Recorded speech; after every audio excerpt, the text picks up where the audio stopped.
কই আজও তো গোপালকে দেখছি না। সেই যে গোপাল গেল তো গেল, গেল তো গেল, আর এলো না, দুষ্টু। দেখুন, গোপাল এখন কোনো গর্তে ঢুকে নাক ডেকে শীত ঘুম দিচ্ছে। না না, গোপালকে এবার ভালো রকমের শিক্ষা দেব। একবার আগে ওকে বাগে পাই, তারপর নরমে গরমে ওকে টের পাইয়ে দেব। তাহলে তো কোনো কথাই নেই। এবারেও কাজের কাজ কিছু হবে বলে মনে হয় না। কেন কেন কেন এ কথা কেন বলছো মন্ত্রী? কারণ মহারাজ, আপনি যত গর্জান ততটা বর্ষান না, মানে গোপালকে কিছুই বলেন না। কি আর বলি বলো, যত যাই হোক গোপাল যে আমাকে সব থেকে বেশি ভালোবাসে। এই কথা কি আপনি হলফ করে বলতে পারেন মহারাজ?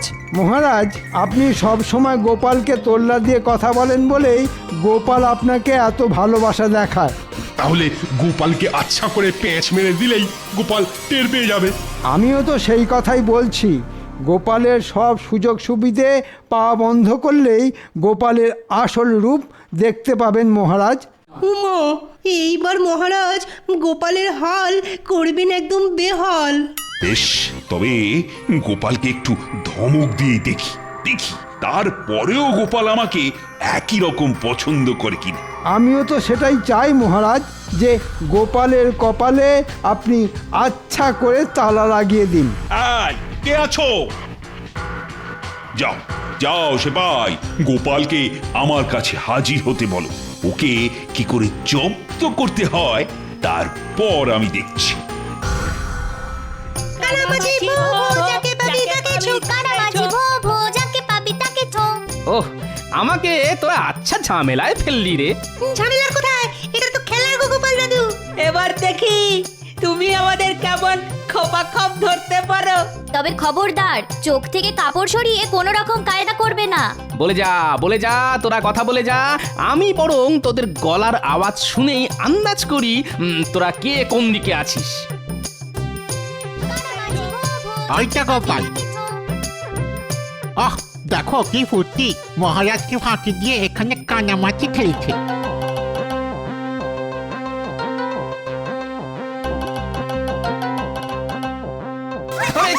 ধরে ফেলেছি বাবা, পালাবি কোথায়?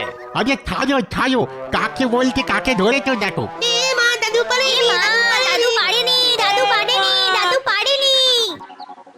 আরে আরে, তাই তো। আমাকে না ধরে গিয়ে মহারাজের পা ধরকে চাও। কেন কেন, এখন আবার কি কাজ পড়লো ভাই? মহারাজ তোমার নামে রেগে একেবারে খাওয়া হয়ে আছেন। হ্যাঁ তাই নাকি? তা আমি আবার মহারাজের কি পাকা ধানে মই দিলাম? সে তুমি জানো। মহারাজ আগে ভাবতেন যে তুমি ওনাকেই ভালোবাসো, কিন্তু এখন সবার কথা শুনে মহারাজও অন্যরকম ভাবছেন। বটে, তার মানে আমি নেই বলে সবাই আচ্ছা করে মহারাজের মাথাটা চিবোচ্ছে। সে আমি কি জানি, শুধু মহারাজ বলেছে তুমি যেন শিগগিরই গিয়ে মহারাজের সঙ্গে দেখা করো। বেশ, মহারাজ বলেছেন যখন, তখন সে কথা আর ফেলে দিই কি করে। দেখি তারপর কপালে কি আছে।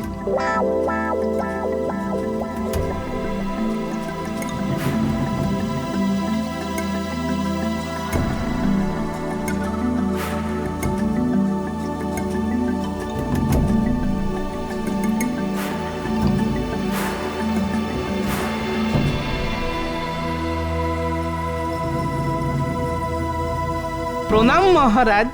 ওহ, এতদিনে তোমার সময় হলো তাহলে। এটা কি মামার বাড়ি পেয়েছো যে যবে খুশি আসবো আর যবে খুশি যাব? আগে মামার বাড়ি নয় তো, ওটা শ্বশুর বাড়ি। শ্বশুর বাড়ি? আগে হ্যাঁ মহারাজ, আমি তো শ্বশুর বাড়ি গেছিলাম, আর সেখানে এমন খাতির যত্ন করেছে যে কিছুতেই ছাড়ছিল না। ও পারো বটে গোপাল। হ্যাঁ, শেষে কিনা শ্বশুর বাড়িতে গিয়ে মোৎসব করলে। তিনকাল গিয়ে এককালে ঠেকেছে, তবু গোপালের শখ যায়নি। সোজা কথায় কাজ না হলে বাঁকা কথাতেই কাজ হয়। ওড়াচ্ছি আমি, দাঁড়াও। এবার আমি গোপালের ডানা ছাঁটার ব্যবস্থা করছি।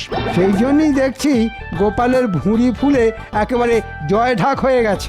দেব নাকি তাহলে ঢাক একটু বাজিয়ে? বাজাতে হবে না, এবার যে মহারাজ সেই ঢাক ফাটিয়ে দেবে গোপাল। ও, তাহলে গোপালেরও খাতির খাবার জায়গা আছে। সেটাই তো ভাবছি মহারাজ। গোপাল এমন কিপ্টে যে কোনো আত্মীয় স্বজনের সঙ্গে তোর সম্পর্কই নেই, তাই এক শ্বশুর বাড়ি ভরসা। তবে আমার উপর ভরসা করো না গোপাল, এই কদিনের জন্য তোমার মাইনে আমি কেটে নিলাম। দেখ কেমন লাগে।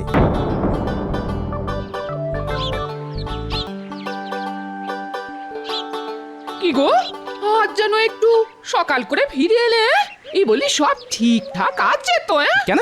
এই তুমি আবার বেঠিকের কি দেখলে? আহা, না হয় জানতেই চেয়েছি, তাহলে ওরকম চেঁচিয়ে উঠবে? বুঝতে পেরেছি মহারাজ নিশ্চয় তোমাকে দু চার কথা শুনিয়েছেন, তাই তো?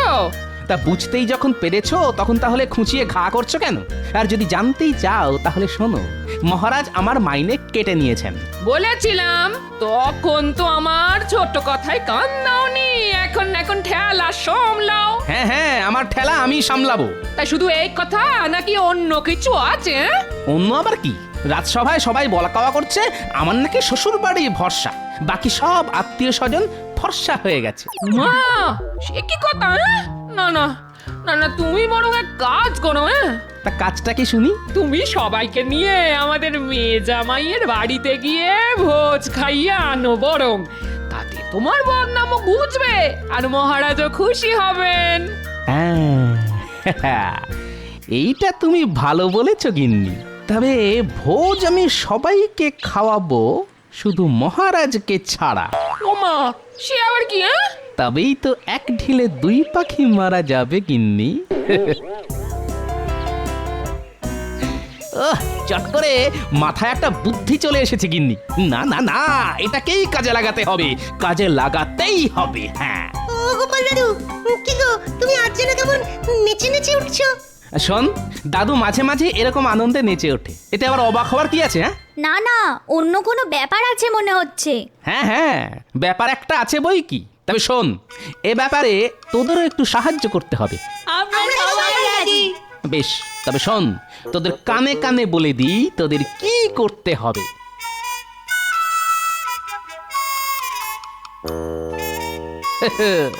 এবার জমবে মজা।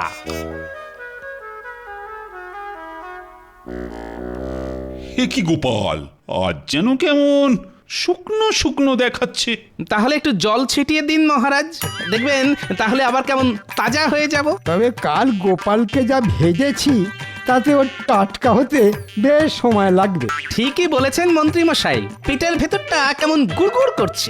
না মানে আপনাদের কোথাও নিয়ে গিয়ে ভোজ না খাওয়ানো অবধি মনটা কেমন যেন উসখুস করছে। বলো কি গোপাল, তুমি খাওয়াবে ভোজ? হ্যাঁ, তাও একেবারে আমার মেয়ে জামাইয়ের বাড়িতে নিয়ে গিয়ে। মনে হচ্ছে কালকের চিমটি খেয়ে গোপালের বেশ ভালোই লেগেছে। তাহলে মন্ত্রী মশাই, বিজ্ঞানী, রাজপণ্ডিত, অমাত্য, সেনাপতি, রাজজ্যোতিষী, রাজবৈদ্য আর কবি, আপনারা সবাই তৈরি হয়ে নিন। আপনাদের শুধু যেতে হবে, বাকি সব দায়িত্ব আমার। গোপাল, না মানে তুমি তাহলে সত্যি সত্যি আমাদের ভোজ খাওয়াবে? না মানে এসবের আবার কি দরকার ছিল? হ্যাঁ, দরকার আছে কি নেই সে তো যথাসময়ে বুঝতে পারবেন মন্ত্রী মশাই। তাহলে এবার আমি আসি মহারাজ, আমাকে আবার আগে থাকতে সব জোগাড় যন্ত্র করতে হবে। অতিথি সেবা কি আর মুখের কথা?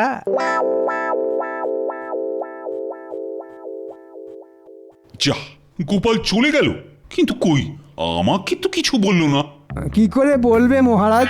আপনি ওকে যা ব্যথা দিয়েছেন তাতেই তো ওর কথা বন্ধ হয়ে গেছে। ও, তার মানে আমার উপর রাগ করে ও আমাকেই নেমন্তন্ন করলো না। একদম ঠিক বুঝেছেন মহারাজ। এর থেকেই বুঝতে পারলেন তো যে গোপাল আপনাকে ভালোবাসে না। তাই তো মনে হচ্ছে এবার। গোপালকে চিনতে আমার আর বাকি নেই। আপনাকে গোপাল ভালোবাসে শুধু স্বার্থের জন্যে। এটা মন্ত্রী মশাই ঠিক কথা বলেছেন। সে যাই হোক, তবে আমাদের ভোজের ব্যবস্থা তো হয়েছে। শুনেই পেটটা যেন কেমন ভরে ভরে গেল। তাহলে আপনি এখানেই চেপে বসুন পণ্ডিত মশাই, আমরা যাই। না না, আমিও যাব।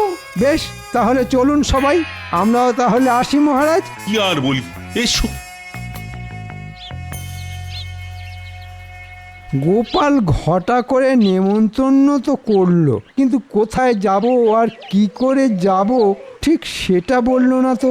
ওইটাই তো গোপালের চালাকি মন্ত্রী মশাই। তলোয়ার নেই, কামান নেই, চললাম কুটুম বাড়ি ভোজ খেতে। এ আবার হয় নাকি?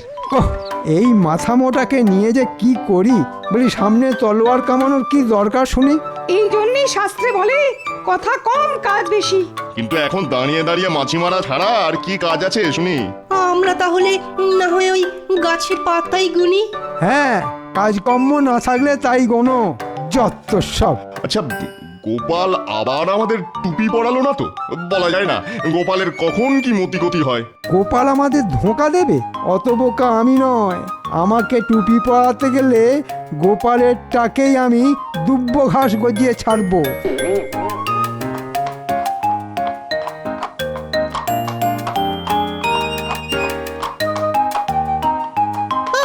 আপনারা সবাই দেখছি একেবারে যাওয়ার জন্য তৈরি। সে তো সেই কখন থেকে দাঁড়িয়ে দাঁড়িয়ে যেন দড়কাক হয়ে গেলাম। দাদু আপনাদের যাওয়ার জন্য এই গরুর গাড়ি পাঠিয়েছে, তাহলে এতেই উঠে বসুন এবার। যাক, তাহলে তো বেশ হেসে খেলেই পৌঁছে যাব, আর কোনো চিন্তাই নেই। বেশ ভালো করে গুছিয়ে বসে সবাই, মনে হচ্ছে খাতির বেশ ভালোই হবে।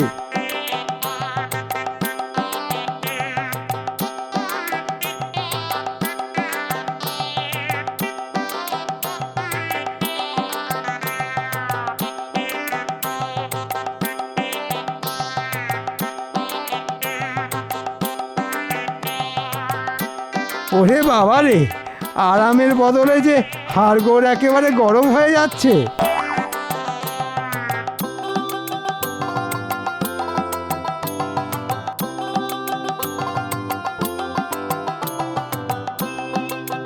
ও মা, এটা কি রাস্তা? যেন গরুর গাড়ির ভেতরে আমরা সবাই মুড়ির বস্তা। শুধু শুধু সুস্থ শরীর ব্যস্ত করা। এই যে ভাই, আর কতটা পথ বাকি আছে বলো তো? এখন নড়ে চড়ে বসুন দেখি, এই তো সবে শুরু। ওরে বাবা, এ বলে কি? হ্যাঁ, এখনো পুরো রাস্তাটাই বাকি? হ্যাঁ, তা প্রায় ক্রোশ দুয়েক তো হবেই। দেখবেন ওই হেলতে দুলতে ঠিক পৌঁছে যাবেন। তখন থেকে তো শুধু দুলেই যাচ্ছি যাচ্ছি তো যাচ্ছি। কি গেঁড়া করে পড়লাম রে বাবা। ও মা, ছেড়ে দি মা, কেঁদে বাঁচি। উড়ি বাবা গো। ঢের হয়েছে, ঘাট হয়েছে এই গরুর গাড়িতে বসে। নামিয়ে দে ভাই, বাকিটা পথ না হয় হেঁটে হেঁটেই পার করে দেব। সুখের থেকে শান্তি ভালো, সবাই গাড়ি থেকে নেমে পড়ো দেখি। ওমা, আপনারা এতেই হাঁপিয়ে গেলেন? এখনো তো অনেকটাই পথ বাকি। এখনো অনেকটা? না না, তেমন কিছু না। সামনে একটা মাঠ, তারপরে আর একটু। ওইটুকু পথ সহজেই পার করে দেব।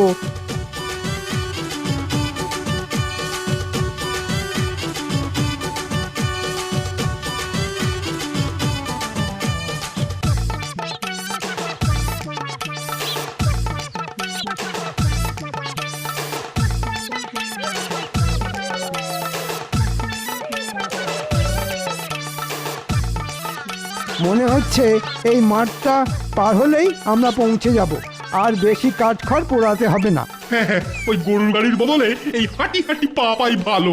হাঁটি হাঁটি পা পা, গোপাল বলে দেখে যা।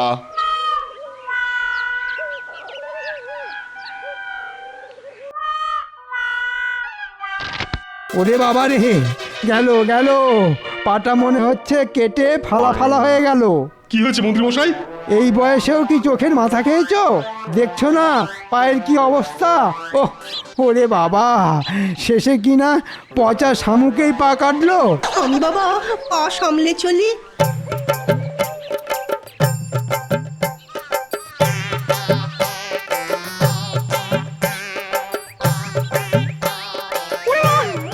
আমি তো গেছি, কাঠটা ফুটে পাটা বোধহয় ফুটাই হয়ে গেল। ওরে বাবা, উফ। আসল কথা হলো হাঁটাহাঁটির অভ্যাস না থাকলে যা হয়।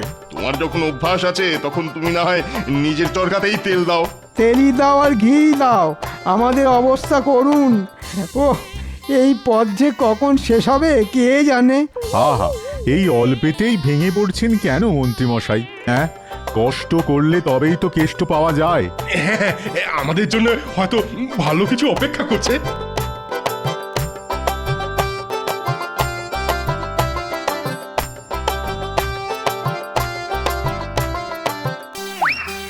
ওই আর বাপরে বাপ গেল রে, পা খুলে হাতে চলে এলো রে বাবা রে, গেলাম রে গেলাম। আহা, আরে একটু তো চোখ কান খোলা রাখতে হয় নাকি?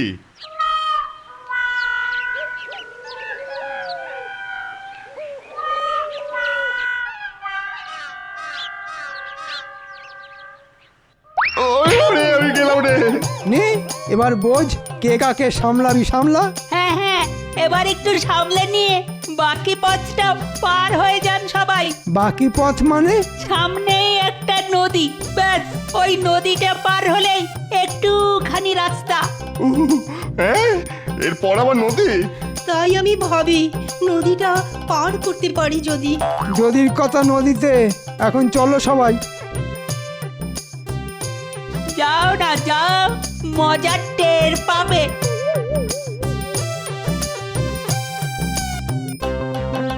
এই তো নদী আছে, আর নদীর ধারে একটা নৌকো আছে। কিন্তু কিন্তু নৌকো চালাবে কে? মানে কোথাও তো মাঝিকে দেখছি না। যদি মাঝির দেখা না পাই তাহলে নিজেরাই চলো রে। না না না, ওই নৌকো বাবা আমার কম্ম না। ওর বাবা, কাজটা কি ভারী, আমি কি পারি? পারি না পারি বন্ধ করে দেব তাড়াতাড়ি। সবাই নদী পার করার কথা ভাবছো, আর ওদিকে যে আমার পেটে ছুঁচো দৌড়চ্ছে। হ্যাঁ, ওই কথা আছে না, ওই মিলেমিশে করি কাজ, হারি জিতি নাই লাজ। তাহলে চলো সবাই মিলেই করি।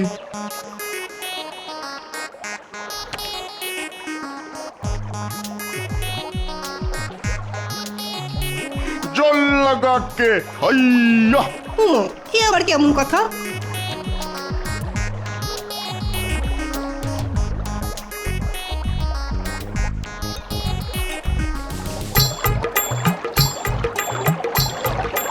ওরে বাবা রে, গেলাম রে। এবার তো সামলানো দায়। ওরে বাঁচা রে, উল্টে গেলাম রে, বাঁচা বাঁচা, কেউ আমাদের বাঁচা।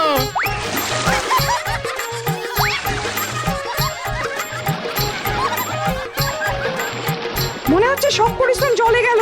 বাঁচাও বাঁচাও।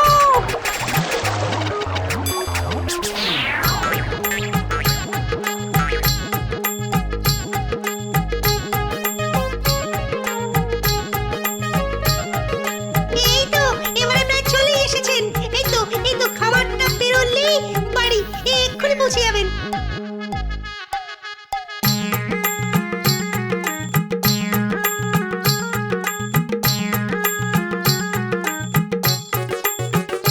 ওই তো দেখা যায় কুটুম বাড়ি। চল চল সবাই তাড়াতাড়ি।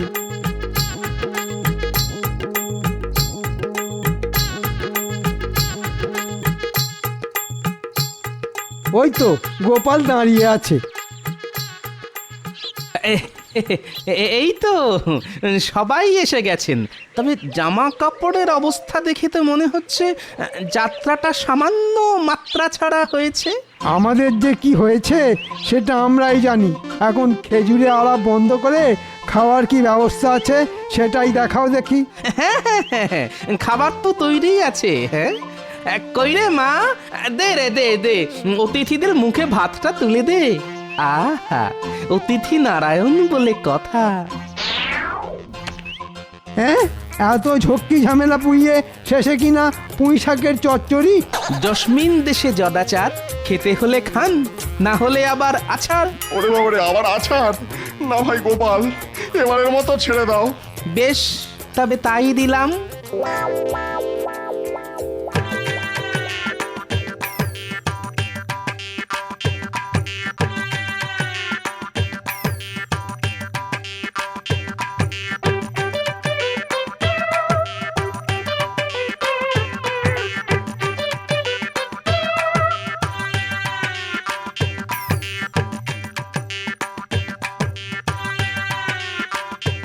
আরে আরে, ব্যাপার কি? সবার মুখ দেখে মনে হচ্ছে সবাই ভীষণ কষ্টে আছে। সবার কথা জানি না গোপাল, তবে আমাকে কিন্তু তুমি খুব খুব কষ্ট দিয়েছো। এ আপনি কি বলছেন মহারাজ? তুমি সবাইকে খাতির করে নিয়ে গেলে, অথচ আমাকেই নিয়ে গেলে না। খাতির না মাথা, অত কষ্ট করে নিয়ে শেষে কিনা পুঁই শাকের চচ্চড়ি আর ফ্যান ভাত। ওই খেয়ে আমার তো পেটের ভেতরটা এখনো দপদপ দপদপ করছে। ওরকম দুর্গম রাস্তা, খানাখন্দ, মাঠ ঘাট, নদী নালা পেরিয়ে কি কি খাতিরটাই না পেলাম। ওহো, যেতে না যেতেই একেবারে গরম গরম ধরিয়ে দিল। কি আর করব বলুন, যার যেমন সামর্থ্য তার বাইরে আর যাই কি করে বলুন। ওই কথাটা তো আগে বললি হতো, শুধু শুধু এই সুস্থ শরীরকে ব্যস্ত করা। ও তাহলে বলছো তোমাদের সবারই বেশ কষ্ট হয়েছে? কি আর বলবো মহারাজ, প্রাণ নিয়েই ফিরে এসেছি, এই যথেষ্ট। শিরদাঁড়া এখনো যন্ত্রণায় টন টন করছে। আমার কোনো ওষুধেই ব্যথার উপশম হচ্ছে না। অমন খাতিরের ঠেলায় আমার হচ্ছিল দম বন্ধ, কোনো ভাষা খুঁজে পাইনি, হারিয়েছিলাম ছন্দ। তাহলে বুঝলেন তো মহারাজ, কেন আমি আপনাকে ঘটা করে ডেকে নিয়ে যাইনি। এবার যেন একটু একটু বুঝতে পারছি মনে হচ্ছে। আপনাকে আমি খুবই ভালোবাসি মহারাজ, যেমন আপনি আমাকে বাসেন। তাই আপনাকে আর এই কষ্টে ফেলতে চাইনি। তাই তো দেখছি, থুরি শুনছি এখন যে তুমি আমায় আচ্ছা বাঁচিয়েছো। তবে আপনাকে বাঁচালেও যারা আমাকে নিয়ে রসিকতা করেছে তাদেরকে কিন্তু আমি ছাড়িনি, একেবারে হাড়ে হাড়ে বুঝিয়ে দিয়েছি। মাগো, যা ধরান ধরেছে সে তো এখনো টের পাচ্ছি। কথা বলবো কি, এখনো যে হাঁপাচ্ছি। বেশ করেছো গোপাল, বেশ করেছো। সবাইকে একেবারে উচিত শিক্ষা দিয়েছো। আর তোমার এই বুদ্ধির জন্যই তো আমি তোমাকে এত ভালোবাসি। তুমি যে আমার ভালোবাসার পাত্র। সবই ওই গোপালের কপাল মহারাজ।